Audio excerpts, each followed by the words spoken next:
खरं पाहता 10 वर्षांना निवडणुका होत असल्यामुळे इच्छुकांची संख्या खूप मोठ्या प्रमाणात होती।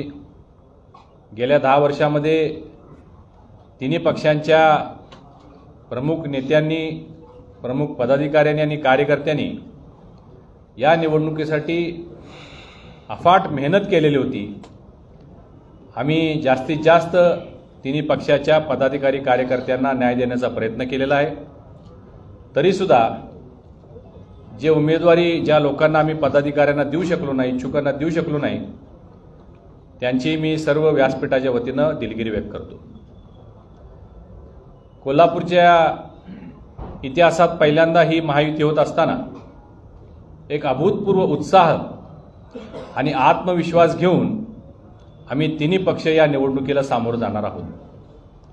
कोल्हापूरच्या विकासासाठी एक विजन घेऊन, एक विकासाची ब्लूप्रिंट घेऊन, एक विकासाचा रोडमॅप तयार करून आम्ही या निवडणुकीला सामोरं जाणार आहोत। आमच्या महायुतीचा जो जाहीरनामा असेल तो जनतेतून, प्रत्येक प्रभागातून, प्रत्येक घरातून, लोकांच्याकडून ज्या काही त्यांच्या अपेक्षा आपल्या नगरसेवकाकडून असतील, ज्या अपेक्षा आपल्या शहरासाठी असतील, त्या सगळ्या अपेक्षा पूर्ण करण्याच्या दृष्टिकोनातून आमची महायुती भविष्यातील 5 वर्ष काम करणार आहे।